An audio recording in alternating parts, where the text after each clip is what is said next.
नमस्कार, मैं अशोक कुमार पांडे। स्वागत है आपका टीसीएच पर। झांसी से जिस तरह की खबर आई है, कोई भी इंसान अगर होगा, किसी के सीने में भी अगर दिल होगा तो उस खबर को सुनने के बाद अपनी आंखें बरसने से नहीं रोक सकता, परेशान होने से नहीं रोक सकता और यह सवाल पूछने से अपने आप को नहीं रोक सकता कि जो योगी आदित्यनाथ पूरे देश में घूम घूम कर कहते हैं कि उत्तर प्रदेश में हमने सब ठीक ठाक कर दिया है।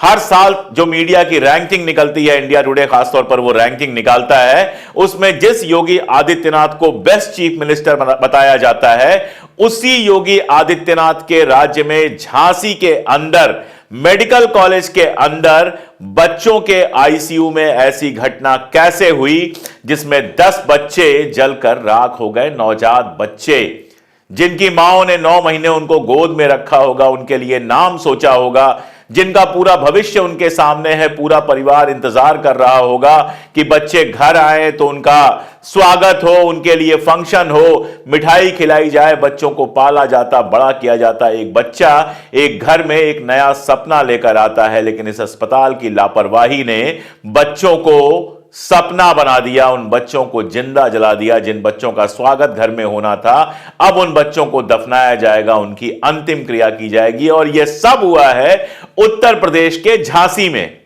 जिस मेडिकल कॉलेज में यह सारा कुछ हुआ है, वहां जब यह नेटल इंटेंसिव केयर यूनिट बनी थी, उस समय बाकायदा अखबारों में विज्ञापन दिए गए थे, अखबारों में खबरें आई थी, वीडियोज आए थे कि इंटरनेशनल लेवल की फैसिलिटीज वहां पर होंगी, किसी तरह की कोई समस्या नहीं होगी, शानदार लोगों को इलाज मिलेगा। यह एक ऐसी चीज है जिसमें भारतीय जनता पार्टी की सरकारें कभी पीछे नहीं रहती।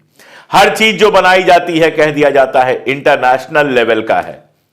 हमारे नितिन गडकरी सड़कें बनाते हैं तो कहते हैं अमेरिका से बेहतर सड़कें। यहां झांसी में कह दिया गया इंटरनेशनल लेवल का बनाया गया है। और घटना क्या हुई?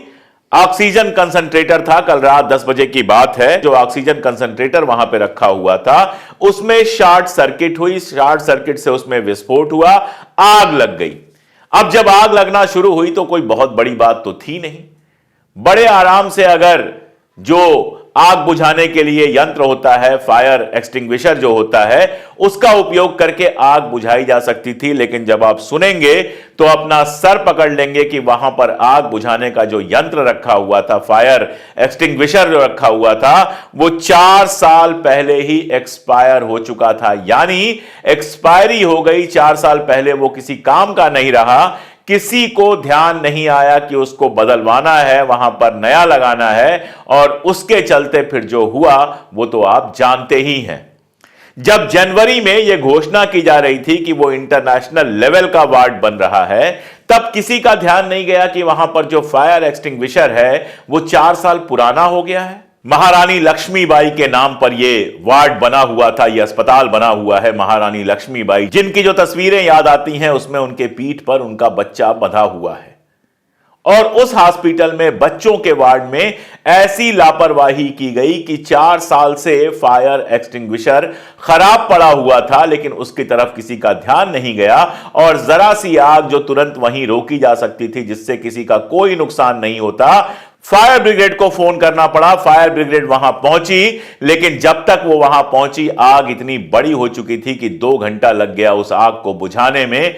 10 बच्चों की मौत हुई है, 36 बच्चे घायल हुए हैं। और परिवार वालों का कहना है कि वहां पे जो सहायक लोग थे, जो पैरामेडिक्स थे वहां पर, वो सारे के सारे छोड़ के भाग गए, डॉक्टर छोड़ के भाग गए, बच्चों को उनके हाल पर छोड़ दिया गया। आप सोचिएगा किस तरह की मानसिकता इन लोगों की होगी। आखिर एक डॉक्टर को खरोंच नहीं आई है, एक पैरामेडिक, एक कर्मचारी को खरोंच नहीं आई है, और 10 बच्चे जल के मर गए हैं। एक डॉक्टर को सबसे पहले जो शपथ दिलाई जाती है, वो शपथ दिलाई जाती है लोगों की सेवा की।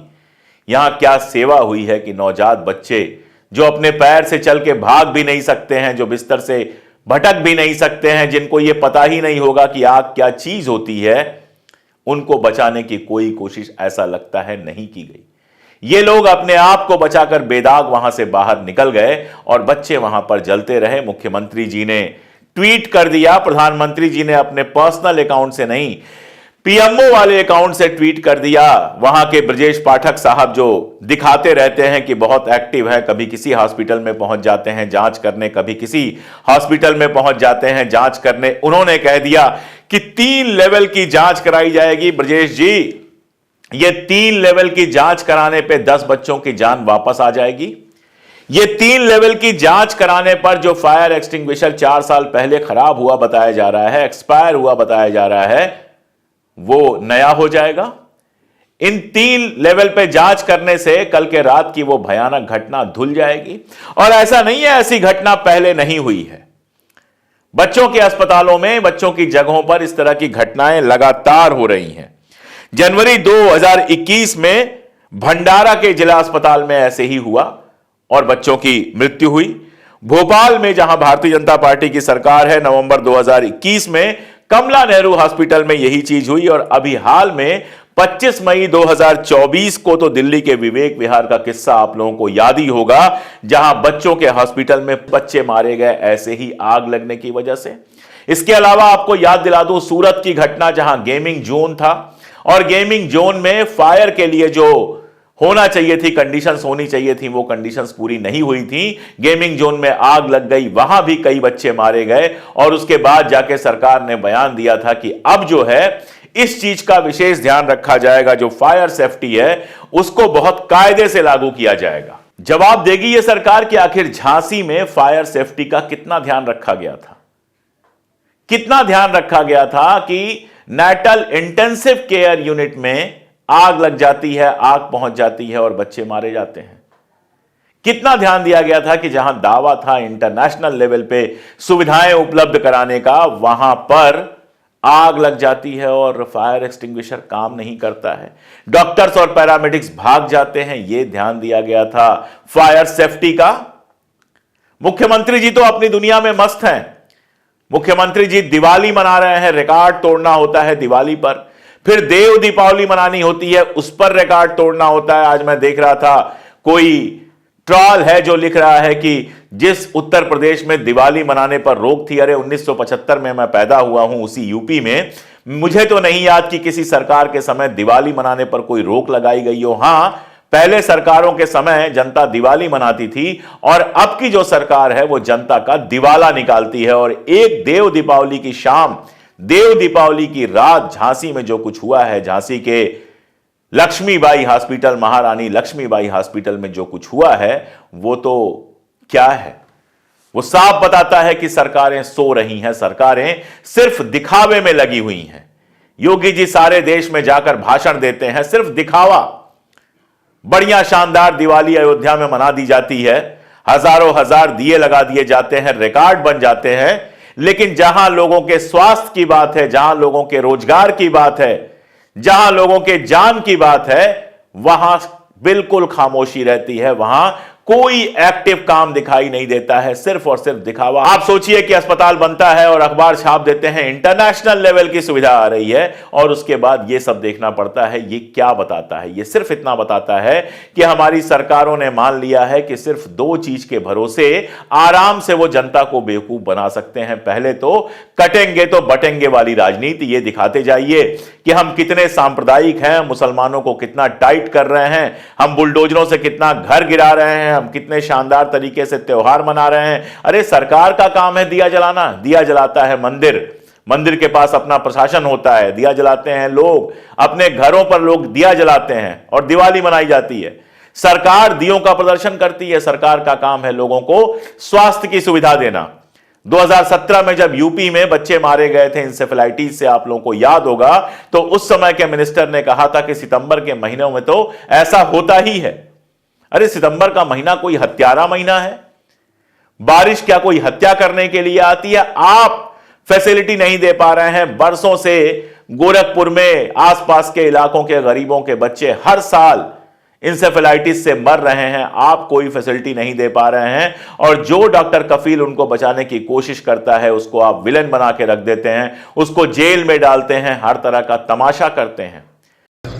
सर मेरा नाम कुलदीप है और मेरे अभी चाचे भी हो रहे हैं और फोन भी आने लगे, धमकी दे रहे हैं मारने के लिए। क्यों? ऐसे कैसे तुम बयान दे रहे हो? मैंने जो मैं देखा हूँ आप वही बोलूंगा ना। क्या देखा आपने? 4-5 बच्चे तो मैं खुद लेकर गया हूँ भागते भागते, हाँ। 4-5 बच्चे मरे थे, उनमें से मैं भी भागता भागता गया था, मेरा बच्चा भी नहीं था, हाँ। जला हुआ बच्चा था। फिर बताइए क्या करे सर।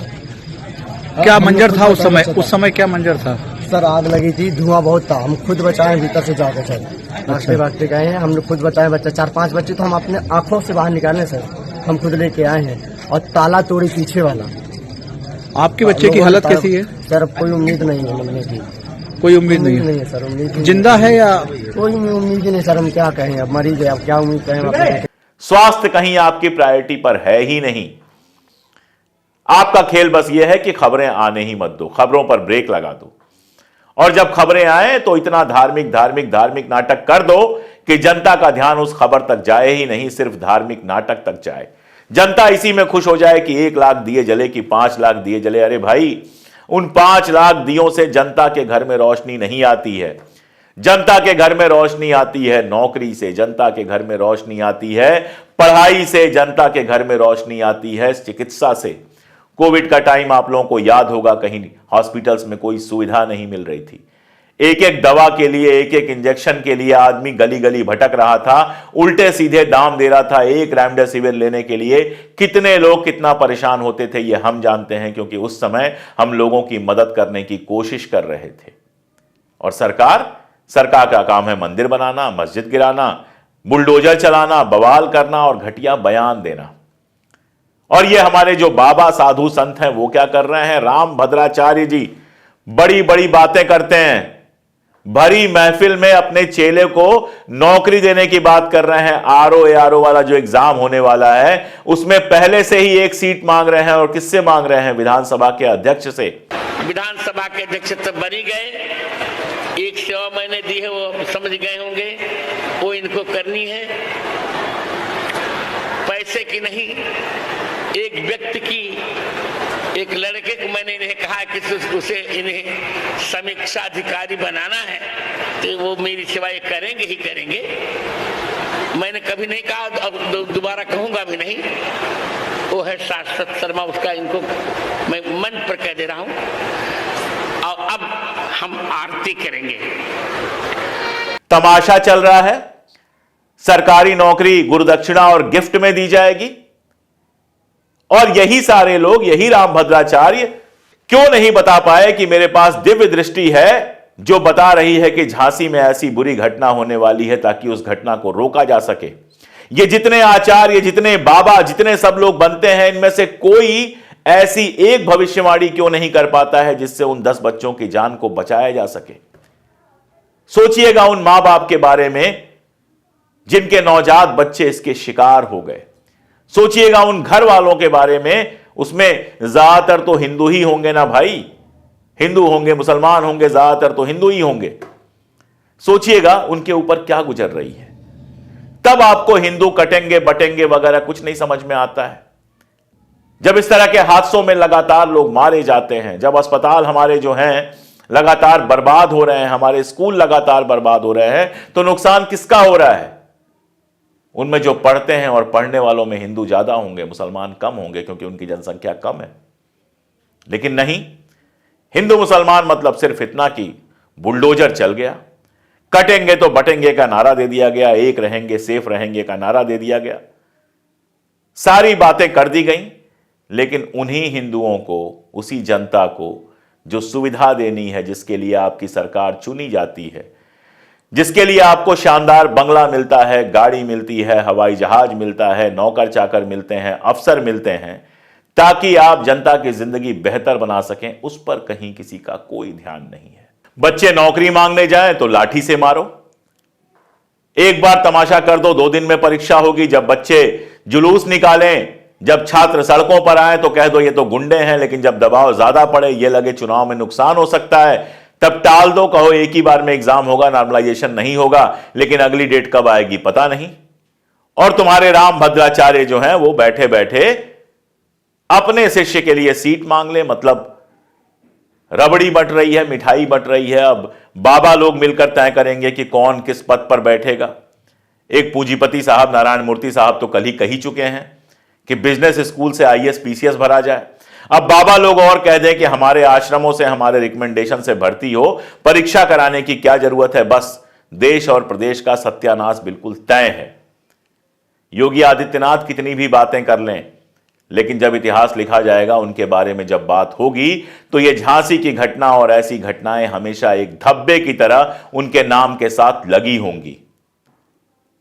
मैं जानता हूं, मैं अच्छी तरह से जानता हूं, हमारे जैसे लोग जितने भी चीख चिल्ला लें, 2 दिन बात होगी इस पर, उसके बाद सब भूल जाएंगे। याद रखेंगे तो सिर्फ वो मां बाप और वो परिवार वाले जिनके बच्चे इसका शिकार हुए हैं।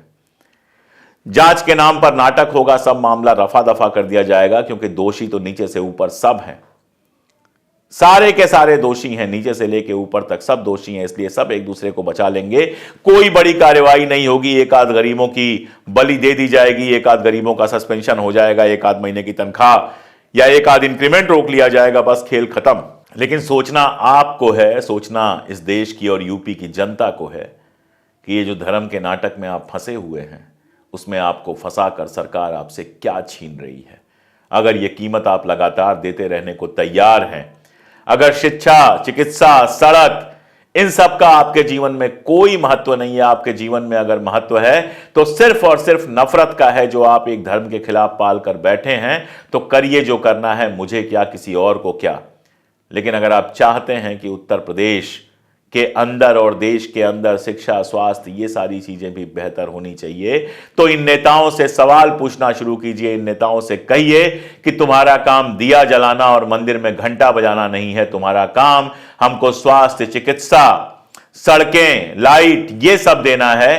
तब जाकर ये नेता सही हो पाएंगे। जब तक आप नशे में डूबे रहेंगे, जब तक आप धर्म के नशे में डूबे रहेंगे, आपके बच्चे, हमारे बच्चे ऐसे ही इनके शिकार होते रहेंगे। 2 दिन अखबार में खबर चलेगी, उसके बाद सब भूल जाएंगे, और जिनके साथ ये घटना हुई है वो जिंदगी भर इस दाग को लेकर जीने के लिए मजबूर होंगे। आज के लिए इतना ही, बहुत शुक्रिया।